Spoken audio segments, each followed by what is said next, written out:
ये 5 मिस्टेक आपका नीट 26 में सिलेक्शन रोक सकती है। सबसे पहला, ये थॉट आना दिमाग में कि भैया मेरा इस साल नहीं होने वाला है, तो मैं अभी से प्रिपरेशन स्टार्ट करता हूँ और अगले साल मैं एम्स क्रैक करूंगा। ठीक है, मैं पूछता हूँ यार ऐसा क्यों, अभी इस साल का नीट क्यों नहीं टारगेट कर रहा है? तो कहता है यार भैया मेरा जो प्रिपरेशन है वो उतना अच्छा नहीं है, जो मेरे स्टेट में लास्ट से कट ऑफ गया था मैं अभी उससे बहुत कम स्कोर कर रहा हूँ, इसलिए मैं सोच रहा हूँ क्या कि अभी ये जो 3 महीने मेरे पास बच्चे इसको यूज़ करता हूँ, मैं बाकी बच्चों से आगे निकल जाऊंगा इस 3 महीनों में अगले साल के लिए, और अगले साल में एम्स क्रैक करूंगा, इस साल मेरा नहीं होने वाला है। अगर आप ध्यान से सोचो कि आपके साथ ये सेम चीज़ पहले भी हो चुकी है, जब किसी हार्ड चैप्टर को करने की बारी थी, कोई चैप्टर कंप्लीट करना था, कोई डीपीपी कंप्लीट करनी थी या कोई मॉड्यूल कंप्लीट करना था, तो आपने क्या ये सेम तरीके से प्रोक्रेस्टिनेट किया था कि यार इस बार रहने देते हैं, अगले महीने करेंगे, अगले हफ्ते करेंगे, इसको छोड़ते हैं, अगले दिन खत्म करेंगे इसको। ठीक है, आज मेरे को लग रहा है यार काफ़ी पढ़ लिया, अगले दिन 2 घंटे का काम बचा है, अगले दिन 2 घंटा एक्स्ट्रा करके खत्म कर देंगे इसको। क्या ये सेम चीज़ें आपने बहुत बार करी है पहले भी? अगर इसका आंसर हाँ है तो आपको ये समझना बहुत इंपॉर्टेंट है कि ये हमेशा इसलिए होता है क्योंकि जब भी कोई हार्ड चीज़ करने की बारी आती है, फॉर एग्जाम्पल अभी रिविजन करने की बारी है, क्वेश्चन प्रैक्टिस बढ़ाने की बारी है, आपको नंबर ऑफ आवर जितना पढ़ते हो उसको बढ़ाने का टाइम है, ये हार्ड टाइम आ रहा है। अब आप क्या सोच रहे हो, आपका दिमाग ये बोल रहा है कि यार रहने दे, बहुत हार्ड चीज़ है, स्किप कर इसको, और ये सोच कि अगले साल प्रिपरेशन करेंगे एम्स की और थोड़ा स्लो हो जाए। ठीक है, ऐसे ही आपने पहले भी किया, जब किसी हार्ड चैप्टर करने की बारी आई थी या कोई क्वेश्चन प्रैक्टिस ज़्यादा करना था, अच्छा कोई चैप्टर था, इक्विलिब्रियम हो गया, इलेक्ट्रोकेमिस्ट्री हो गया, उसके मॉड्यूल के क्वेश्चन लगाने की बारी आई थी, तो आपने बोल दिया यार ये हार्ड चैप्टर से चलो मैं इसको स्किप कर दूंगा, इसके बजाय मैं ऑर्गेनिक अच्छा कर लूंगा। तो आपका दिमाग आपको बार बार ये ट्रिक करते आया कि कभी भी कोई हार्ड चीज़ आएगा उसको स्किप कर आगे कर लेंगे किसी आसान चीज़ को, और इसी कारण से आप इतनी बार आपने प्रोक्रेस्टिनेट कर लिए कि अब आप इस लेवल पे पहुंच गए हो कि अब आप एक पूरा साल प्रोक्रेस्टिनेट करना चाहते हो कि यार मैं नीट 26 छोड़ देता हूँ, नीट 27 को टारगेट बनाऊंगा। अब इसका मेन रीजन बच्चे ने क्या दिया था कि भैया मेरा स्कोर जो है ना, जो कट ऑफ स्कोर है स्टेट का, उससे बहुत नीचे आ रहा है, मेरे को नहीं लग रहा सिलेक्शन होगा। फॉर एग्जाम्पल मेरे स्टेट में मान लो 530 गया था कट ऑफ लास्ट ईयर, ठीक है, नीट 25 में, मुझे मेरा जो अभी करंट स्कोर है वो 330 है, ठीक है, 350 है, 400 भी नहीं टच हो रहा है, तो मुझे लग रहा है ना इस साल नहीं होने वाला है। उनको मैं एक चीज़ बताता हूँ, देखो जो करंट स्कोर होता है आपका मॉक टेस्ट में, वो जरूरी नहीं कि नीट स्कोर के इक्वल हो। 2 चीज़ हो सकती है, एक कि आपका जो मॉक टेस्ट है बहुत हार्ड आ रहा है, ठीक है, और नीट उससे ईजी आ जाए, तो जो आपका करंट स्कोर काफ़ी कम आ रहा है आपको लग रहा है, और नीट में हो सकता है वो स्कोर बढ़ के इस लेवल पे आ जाए कि आपका कट ऑफ क्रॉस हो जाए। दूसरा हो सकता है कि आपका जो टेस्ट है वो ऑलरेडी काफ़ी इजी है और आपके मार्क्स बहुत अच्छे आ रहे हैं उसमें, बट हो सकता है नीट में आप जाके प्रेशर में आ जाओ, पैनिक कर जाओ और आपका वो स्कोर भी नहीं आ पाए जो आप अभी करंटली कंसिस्टेंटली लेके आ पा रहे हो। फॉर एग्जाम्पल मैं आपको एक रियल स्टूडेंट एग्जाम्पल बताता हूँ, जो मेरे ही कॉलेज में पढ़ रहा है, उस स्टूडेंट का लास्ट के कुछ मॉक टेस्ट में ऑन एन एवरेज 530 मार्क्स आ रहे थे। ठीक है, उससे पहले जो नीट है उसमें कट ऑफ 640 के आसपास गया था, तो उसको लगा था यार मेरा नहीं होने वाला है, तो जो नीट देने गया था एकदम बिना प्रेशर के गया था कि यार मैं तो ऐसे भी नहीं होगा, जाके अपना बेस्ट अटेम्प्ट देता हूँ। और हुआ क्या, वहाँ पे कुछ ऐसे क्वेश्चन आ गए जो उसको ऑलरेडी आते थे, बहुत अच्छे से आते, वो टॉपिक से क्वेश्चन आ गए जो उसके स्ट्रॉन्ग थे, तो उसके नीट में आ गए भैया 630 मार्क्स, और वो मेरे साथ कॉलेज में पढ़ रहा है। ठीक है, ऑल्सो ऐसा भी हो सकता है कि कोई स्टूडेंट है जिसके 630 मार्क्स आ रहे हैं लास्ट के मॉक टेस्ट में, क्योंकि शायद मॉक टेस्ट बहुत ईजी होगा या फिर कोई भी कारण हो, उसकी प्रिपरेशन अच्छी हो सकती है, बट एग्जाम में जाते उसने कुछ ऐसा सोच लिया, कुछ ऐसा पैनिक कर लिया, प्रेशर में आ गया कि स्टार्टिंग में कुछ क्वेश्चन उसके हार्ड आ गया और उससे नहीं बन पाया, वो पैनिक हो गया और उसके नीट में 530 मार्क्स मिले, उसका सिलेक्शन नहीं हुआ। तो करंट मार्क्स के अकॉर्डिंग अपने आप को जज करना और दूसरे को सोचने के ये तो अच्छा लग रहा है, इसी का सिलेक्शन होगा, मेरा नहीं होगा, ये सही चीज़ नहीं है। दूसरा, आपको एक माइंडसेट फॉलो करना चाहिए जो कि आपको इस 3 महीने में बहुत हेल्प कर सकता है। आपने एक लॉ सुना होगा, इसका नाम है पार्किंसंस लॉ, और आपने कभी ना कभी अपनी जिंदगी में एक्सपीरियंस किया होगा, जब आपके पास बहुत कम टाइम हो और आपने क्लच किया और उस काम को खत्म किया हो, आपको लगा नहीं होगा कि वो काम आपसे हो पाएगा, बट जब आपको पता चला यार मेरे को करना ही करना है, डू एंड डाई सिचुएशन है और मेरे पास काफी कम टाइम बचा और आपने उस काम को खत्म किया होगा, इसको बोलते हैं पार्किंसंस लॉ। पार्किंसंस लॉ कहता है कि अगर मैं आपको किसी काम को, पर्टिकुलर काम को खत्म करने के लिए बोलता हूँ कि यार तुम्हारे पास 12 महीने हैं, तो तुम उस पूरे 12 महीने को लगा दोगे उस काम को खत्म करने के लिए। लेकिन अगर मैं आपको बोलता हूँ कि यार ये जो काम है ना आपको 3 महीने में खत्म करने हैं, ठीक है, तो आप उस काम को सेम 3 महीने में भी खत्म कर सकते हैं, इतना पोटेंशियल होता है सब में, बट ये चीज करना बहुत हार्ड होता है, इसलिए लोग कर नहीं पाते। इसका मतलब ये है कि आपको जितना समय दिया जाएगा आप उस पूरे टाइम को यूज कर लोगे उस काम को खत्म करने के लिए। और यही जो बच्चा अभी सोच रहा है कि यार मैं अभी से इस 3 महीने को यूज करूंगा, अगले साल का 12 महीने यूज करूंगा, 15 मंथ्स यूज करके एम्स क्रैक करूंगा, वो एक्चुअली में वो 15 महीने भी यूज कर लेगा और उस एफिशिएंसी के साथ नहीं पढ़ पाएगा जिस एफिशिएंसी के साथ वो सोच रहा है। आपको इंस्टेड क्या करना चाहिए कि नीट 26 को अपना टारगेट बनाना चाहिए और इसके लिए बेस्ट अटेम्प्ट देना चाहिए। अभी 3 महीने हैं, अगर आप इस 3 महीने में अच्छे से पढ़ लेते हो और नीट 26 को ही बनाते हो कि यार मेरे को इसी में करना है, इसके बाद मेरे को ड्रॉप नहीं मिलेगा और मेरे को इसी में अपना फुल पोटेंशियल लेके खत्म करना है, तो होगा ये कि आप जो इस लास्ट 3 महीने में पढ़ाई करोगे वो एक ऐसी एफिशिएंसी होगी जो कि कोई बच्चा जो लास्ट 6 मंथ से आराम से पढ़ रहा है उसके इक्वल हो।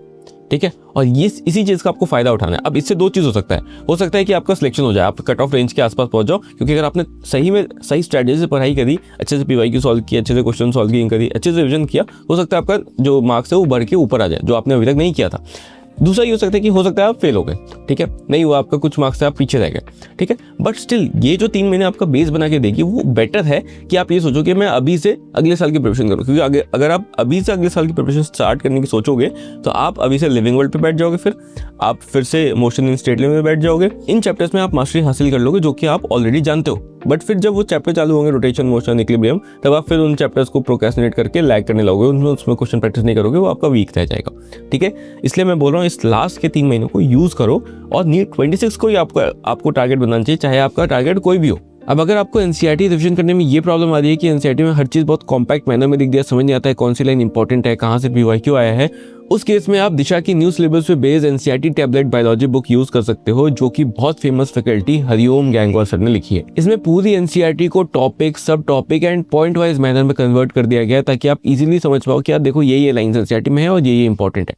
इंपॉर्टेंट चीज़ों को समझाने के लिए इसमें क्या किया गया है कि जितने भी पीवाईक्यूज में स्टेटमेंट्स पूछे गए, सारे स्टेटमेंट्स को अलग से इसमें मार्क कर दिया गया है, ताकि चले कि अच्छा ये जो लाइन है ना ये आ चुका है एग्जाम में, तो इसके आने की प्रोबेबिलिटी ज़्यादा इंपॉर्टेंट है, इसको अच्छे से पढ़ लो। अच्छी बात यह है कि न्यू एडिशन है तो नीट 25 के जितने भी स्टेटमेंट्स, वन लाइनर स्टेटमेंट्स, उन सबको इसमें मार्क कर दिया गया है। इसमें नीट के पूरे सिलेबस को 10 यूनिट्स एंड 32 चैप्टर्स में डिवाइड कर दिया गया, जो कि आपके सिलेबस के अंदर है। हर एक चैप्टर में आपको वेल एक्सप्लेन्ड थ्योरी मिल जाती है, ताकि आपको कोई भी चीज़ समझने में दिक्कत ना हो। इसमें हर एक चैप्टर में आपको काफ़ी सारे निमोनिक्स मिल जाते हैं, जो कि लॉन्ग रिटेंशन में काफ़ी हेल्प करता है। साथ ही साथ इस बुक में आपको जितने भी इंपॉर्टेंट डेट्स हो गए वो आपको देखने को मिल जाते हैं, साथ ही साथ जितने फुल फॉर्म्स है वो एक जगह देखने को मिल जाते हैं।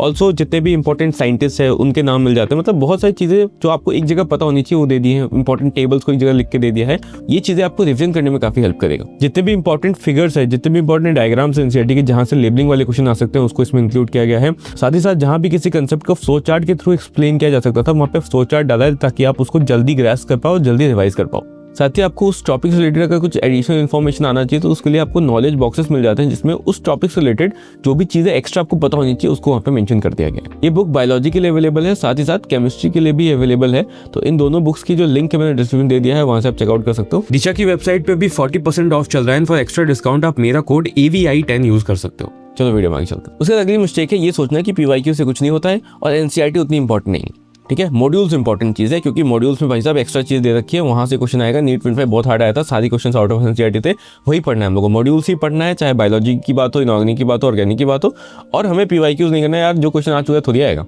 ये चीज़ सोचना बहुत बड़ा ब्लंडर है। अगर आप मोस्टली फ्रेशर्स बच्चे या फर्स्ट ड्रॉपर्स अगर आप हो और ये सोच रहे हो तो आप बहुत बड़ा मिस्टेक कर रहे हो। आपको पीवाईक्यूज पे फोकस इसलिए करना चाहिए क्योंकि 70% कंसेप्ट जो आपका किसी पेपर में, अभी नीट 25 उठा के दिखा दूंगा तो आपके सारे कंसेप्ट जो आए होंगे उसमें 70% कंसेप्ट डायरेक्टली पीवाईक्यूज आए होंगे, ठीक है। हाँ, उसको अलग तरीके से फ्रेम किया हो सकता है, उसमें उसको 2-3 कंसेप्ट पीवाईक्यू के 2 कंसेप्ट को मिला के एक क्वेश्चन बनाया हो सकता है, बट 70% ऑफ कंसेप्ट जो है आपके पीवाईक्यू से ही होंगे, ठीक है। इसलिए पीवाईक्यूज को करना इन लास्ट के 3 मंथ्स में बहुत इंपॉर्टेंट है। इवन टॉपर्स भी शिफ्ट हो जाते हैं पीवाईक्यूज पे। मल्टीपल रिवीजन पीवाईक्यू अगर करोगे तो आप उन 70% क्वेश्चन को जल्दी अटेम्प्ट कर पाओगे, और फिर जो नए क्वेश्चन आए होंगे उनके लिए आप टाइम बचा के उन क्वेश्चन को नीट 26 के अंदर अटेम्प्ट कर पाओगे। इसलिए पीवाईक्यूज करना बहुत इंपॉर्टेंट है।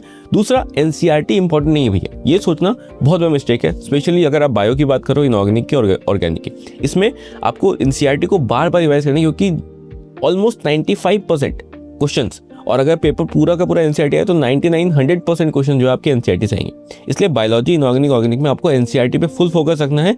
एक एक वर्ड, चाहे वो डायग्राम के नीचे की लाइन हो, साइंटिस्ट का पैराग्राफ हो, कुछ भी हो, आपको हर एक चीज पढ़ के जाना है, क्योंकि आपने देखा था इसमें कहीं से भी क्वेश्चन पूछा गया। अब एनसीईआरटी कैसे पढ़ते हैं ये चीज मैंने ऑलरेडी ह्यूरिस्टिक सीरीज में सिखा रखी है। अगर आप जाओगे इनऑर्गेनिक, ऑर्गेनिक ह्यूरिस्टिक सीरीज खोलोगे तो आपको ऑलरेडी वहाँ पे एनसीईआरटी फुल्ली कवर्ड मिल जाएगा, ठीक है, विद टेक्स्ट क्वेश्चन सॉल्व। तो अगर आप उसको कर लेते हो तो आप सेम चीज अप्लाई कर सकते हो बायोलॉजी में, उसी तरीके से आप अपनी बायो की एनसीईआरटी को कवर कर सकते हो। एंड इस तरीके से आप एनसीईआरटी को मल्टीपल टाइम्स अगर रिवाइज कर लेते हो, प्रायोरिटाइज करते हो एनसीईआरटी रिविजन को खुद से पढ़ने की। ये नहीं कि कोई सामने बैठ के पढ़ा था, मैंने एक बार ह्यूरिस्टिक में आपको पढ़ा दिया, आपने एक बार समझ लिया, आपको सब चीज रिकॉल हो गई। सेम तरीके से आपको बार बार खुद रिवाइज करना है, ठीक है। कोई सामने कोई स्क्रीन नहीं होना चाहिए, कुछ नहीं होना चाहिए, आपकी बुक होनी चाहिए सामने, रिएक्शन कॉपी होनी चाहिए ऑर्गेनिक इनऑर्गेनिक की, उसके थ्रू जैसे मैंने एनसीईआरटी को रिवाइज किया वैसे करो। और बायोलॉजी में सेम तरीके से क्वेश्चन पूछ के कि यार देखो इस लाइन से ये स्टेटमेंट बन सकता है, इस लाइन से ये आर बन सकता है। अब तो मैंने काफी सारे शॉर्ट्स में भी आपको ये समझाया है कि किस तरीके से हम लोग सीबीटीएस में, देखो ये लाइन है नॉर्मल इनसाइड लाइन, कैसे हमने इसको स्टेटमेंट में, कैसे हमने इसको एआर बेस्ड क्वेश्चन में कन्वर्ट किया, सेम तरीके से आपको खुद बनाना है। अब अगली मिस्टेक है रिवाइजिंग थ्रू वीडियोस। ये मिस्टेक अभी से बच्चे बहुत ज़्यादा करने वाले हैं, क्योंकि अब नए नए वन शॉट स्टार्ट होंगे तो बच्चे क्या करेंगे यार, वहाँ पे लिविंग वर्ड से स्टार्ट होगा, वो सोचेंगे यार इसी के थ्रू रिवाइज कर लेते हैं। ठीक है, यहाँ पे क्वेश्चन प्रैक्टिस, कोई क्वेश्चन प्रैक्टिस सीरीज ले आएगा, कोई ले आएगा मोस्ट रिपीटेड 100 क्वेश्चन, कुछ भी आ जाएगा मतलब वीडियो, जिसमें आपको या तो क्वेश्चन प्रैक्टिस करवा रहे होंगे या फिर आपको जो मोस्ट हाई वेटेज कंसेप्ट है उसको करवा देंगे। ठीक है, बच्चे सोचेंगे इसी के थ्रू रिवाइज करेंगे, बट वो वीडियोस आप यूज सिर्फ इन चीज़ों के लिए करना है कि अगर आप कोई चीज़ पढ़ रहे हो और आपको समझ नहीं आ रहा है नोट से पढ़ के क्या ये मैंने क्यों लिखा था, यहाँ पे आपको रिकॉल करना है, तभी जाके आप उन वीडियोस को रेफर करो। बेटर है अगर आपको सिलेक्शन चाहिए। ठीक है, अगर आपको कुछ नहीं आता है तो अलग बात है, आप उसी से पढ़ रहे हो पहली बार, बट अगर आप रिविजन की बात कर रहे हो, ठीक है, प्रॉपर रिविजन जिससे सिलेक्शन होता है, उस केस में आपको रिविजन हमेशा खुद करना चाहिए। अपने नोट्स को खोलो, वहाँ देखो यार मैंने ये लाइन लिखी थी, क्या सोच के लिखा था, वो रिकॉल करने की कोशिश करो। याद आया तो वेल एंड गुड, नहीं आया तभी आप जाके वीडियोस को रेफर करो। अपनी पुरानी वीडियोस रेफर कर सकते हो या फिर इन वन शॉट को रेफर कर सकते हो। उसके बाद जाके आपको क्वेश्चन प्रैक्टिस करनी, ये 2 चीज़ आपको सिंपली करनी है और ये खुद से करना है आपको। ठीक है, ना किसी को देखना है बैठ के कि यार ये क्वेश्चन प्रैक्टिस करवा रहा है, मैं वही देख के क्वेश्चन प्रैक्टिस कर रहा हूँ। ठीक है, और ना ही आपको किसी पूरे चैप्टर को किसी को देखते हुए पढ़ना है। आपको ट्राई करना है मैं नोट से रिकॉल करूँ और मैं खुद से ही क्वेश्चन प्रैक्टिस करूँ। ठीक है, जहाँ मैं गलत हूँ, जहाँ मेरे को समझ नहीं आता, सिर्फ मैं वहाँ पे वीडियोस को रेफर करूँगा। ये चीज़ अगर आप समझ गए तो आप सिलेक्ट हो जाओगे, नहीं समझे तो आप सिलेक्ट नहीं होगे। वीडियोस के थ्रू अगर आप पूरा का पूरा सिलेबस रिवाइज करने की सोच रहे हो 2 से 3 बार, नहीं होगा। ठीक है, ठीक है, ये गलती नहीं होनी चाहिए। और ये सेम चीज़ मैं ह्यूरिस्टिक के लिए बोलता हूँ। आपको ह्यूरिस्टिक को 1 बार यूज़ करना है, मैक्स 2 बार यूज़ कर लिया पूरे साल भर में, और उसके बाद आपको खुद से रिवाइज करना है सेम तरीके से जैसे मैंने करवाया। ठीक है, अच्छा, और इनफैक्ट मैं भी अपना खुद का बताऊँ तो मैंने भी लास्ट के 50 डेज में मैक्स टू मैक्स पढ़ाई वाली वीडियोस की बात करोगे तो 5 to 10 वीडियोस देखी होंगी, जिसमें मैंने रिकॉल के लिए देखा था कि यार मेरे को कोई कंसेप्ट उतना अच्छा समझ नहीं आ रहा है। ठीक है, मुझे याद नहीं आ रहा कि मैंने ये चीज़ें क्यों लिखी थी या मेरे से क्वेश्चन नहीं बना, तो मैंने उसको देख लिया। ठीक है, अदरवाइज मैंने ऐसे बैठ के कोई प्रॉपर चैप्टर किसी के थ्रू रिवाइज नहीं किया था। ठीक है, जो मेरे को करना था मैंने उससे पहले कर लिया। अब बात करते हैं हम लोग टेस्ट इग्नोर करने की, जो कि बहुत सारे बच्चे कर रहे होते हैं, क्योंकि उनको लगता है यार मार्क्स जैसे ही कम आने स्टार्ट हुए वो क्या करते हैं कि टेस्ट देना बंद कर देते हैं। ये आपको नहीं करना है, टेस्ट आपको देते रहना है। उससे होता क्या है कि आपको नए क्वेश्चंस, एक हाई वेटेड टॉपिक से जो क्वेश्चन बन सकते हैं, नए क्वेश्चंस वो पूछ जाते हैं वहाँ पे, तो आप एग्जाम प्रेशर में कैसे उन क्वेश्चन को हैंडल करना है वो सीखते हो। ठीक है, जो चीज़ आप नॉर्मली नहीं सीखते हो। दूसरा मैं आपको एक रिकमेंडेशन दूंगा कि मान लो आपके पास इतना टाइम नहीं कि आप ज़्यादा टेस्ट दे पाओ जितने बाकी बच्चे दे पा रहे हैं, तो आप क्या करो, आप जितने भी क्वेश्चन प्रैक्टिस करोगे, लाइक PYQ सॉल्विंग कर रहे हो, तो सबको आप टाइम प्रेशर के अंदर सॉल्व करो। मतलब एक टाइमर लगाओ। अगर मान लो 45 क्वेश्चन है तो फिजिक्स का अगर चैप्टर है तो आप 45 मिनट्स का टाइमर लगा लो। अगर बायो का चैप्टर है तो उस केस में आप कम का टाइमर लगा लो। 90 क्वेश्चन है तो आप 35 मिनट्स का लगा लो, क्योंकि आपने ऑलरेडी वो क्वेश्चन देखे हुए हैं, तो आपको इतना टाइम नहीं लगाना जितना आप एक्चुअल नीट एग्जाम में दोगे, उससे कम लगाना है। ठीक है, और एग्जाम प्रेशर मेंटेन करना है, मतलब जिस टाइम पे आप कंफर्टेबल हो उस टाइम को कम कर लो। ठीक है, और इस तरीके से आप टाइम प्रेशर में हर एक क्वेश्चन को सॉल्व करने की कोशिश करो अभी से। इससे क्या है कि आप एटलीस्ट इस हैबिट में रहोगे कि यार मैं अगर टाइम प्रेशर होगा तो मैं क्वेश्चन कैसे सॉल्व करूँगा। ठीक है, जो चीज़ आप टेस्ट से भी सीखते हो। अच्छा, दूसरी चीज़ आपको टेस्ट देते रहनी है, क्योंकि वहाँ से आप नई चीज़ें सीखते हो यार। जो हाई वेटेज कंसेप्ट है वहाँ से अच्छे क्वेश्चन आप पूछे जाते हैं, और बाकी बच्चे कैसा परफॉर्म करें उससे आप कंपेयर करते रहते हो, तो आपको एक मोटिवेशन भी मिलता है पढ़ने का। ठीक है, बाकी दूसरा इंपॉर्टेंट चीज़ है कि पेपर अटेम्प्ट कैसे करना है, इस चीज़ को आप अप्लाई कर सकते हो। मैंने 2 राउंड पेपर अटेम्प्टिंग स्ट्रैटेजी आपको बताई है, मैं बता दूंगा फिर से आपको। उसको अप्लाई करो अच्छे से पेपर सॉल्विंग में, जो भी अभी बच्चे टेस्ट देना स्टार्ट करना चाहते हैं, और उस चीज़ को बार बार अप्लाई करोगे तो उसमें आप मास्टर हो जाओगे। और जब उस पर मास्टर हो जाओगे ना, तो प्रेशर वाला सिचुएशन जब भी एग्जाम में आएगा तो वहाँ पर आप रुकोगे नहीं। जहाँ बाकी बच्चे फंसेंगे हार्ड क्वेश्चन में, वहाँ पर आप निकल जाओगे और पूरे पेपर को आप खत्म कर पाओगे, जो कि बहुत सारे बच्चों के साथ दिक्कत हो जाती है। इसलिए टेस्ट देना स्टार्ट करो, जो भी बच्चे अभी तक नहीं दे रहे हैं या फिर स्किप कर रहे हैं। उससे क्या होगा कि आपकी सिली मिस्टेक दे कम होनी स्टार्ट होगी, आपकी एक्यूरेसी बढ़ेगी। आप हार्ड क्वेश्चन कैसे स्किप करते हैं, 2 राउंड पेपर अटेम्प्टिंग स्ट्रैटेजी कैसे लगाते हैं, OMR फिलिंग कैसे करते हैं, समझोगे। और इससे मेन आपका ये होगा कि जो आपने नॉलेज गेन किया है पढ़ाई करते करते, क्वेश्चन सॉल्विंग करते करते, उसको अप्लाई नहीं कर पाओगे आप टेस्ट में, क्योंकि आप प्रेशर में आ गए। तो फायदा क्या है? इसलिए एग्जाम प्रेशर में उस नॉलेज को अप्लाई करना सीखना टेस्ट करवाता है, इसलिए टेस्ट देना आपको स्किप नहीं करना चाहिए। उसके बाद लास्टली रिवीजन करते समय बच्चों के साथ ये मिस्टेक हो जाती है कि भैया रिवीजन तो हम लोग कर रहे हैं बढ़िया, ठीक है, बट हम लोग सिर्फ फॉर्मुला रिवाइज कर रहे हैं, हम लोग एनसीईआरटी की थ्योरी रिवाइज कर ले रहे हैं, बस हम लोग कोई न्यूमेरिकल प्रैक्टिस नहीं कर रहे हैं, क्योंकि हमें लग रहा है यार उसमें बहुत टाइम लग जाएगा। ये नहीं करना है आपको। एटलीस्ट PYQs के थ्रू आपको न्यूमेरिकल प्रैक्टिस करते रहना चाहिए। सिर्फ फॉर्मुलाज को रिवाइज करना या सिर्फ थ्योरी को रिवाइज करने से आपका सिलेक्शन नहीं होगा।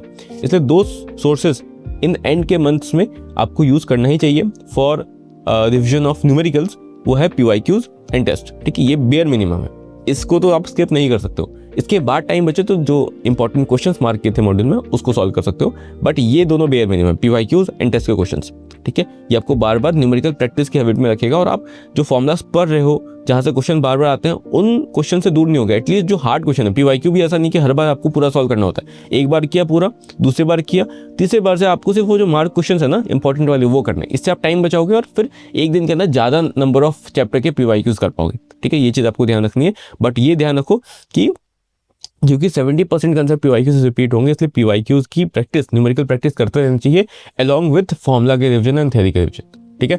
अच्छा, क्योंकि अगर आपने क्वेश्चन प्रैक्टिस नहीं करी, मान लो 3 महीने में आपने अच्छे से क्वेश्चन प्रैक्टिस नहीं किया, एक ही बार किया, तो जो क्वेश्चन आपको आता था वो भी हो सकता है एग्जाम प्रेशर में आपके लिए नया क्वेश्चन बन जाए। आप भूल जाओ यार इसमें अप्लाई क्या करते थे, क्या गलती नहीं करनी थी इस फॉर्मूला के एप्लीकेशन में, वो चीज़ आप भूल जाओगे। इसलिए प्रैक्टिस नहीं करना न्यूमेरिकल की, ये आपका आखिरी मिस्टेक हो, ये आपको बिल्कुल नहीं करना है। होप कि आपको वीडियो पसंद आई होगी। अगर वीडियो पसंद आई तो उसको लाइक करो, शेयर करो अपने दोस्तों के साथ, और ऐसी और वीडियोस के लिए चैनल को सब्सक्राइब कर लो और कमेंट करो कि अगली कौन सी वीडियो आपको चाहिए। चलो बाय, मिलते हैं नेक्स्ट वीडियो के साथ, तब तक टेक केयर।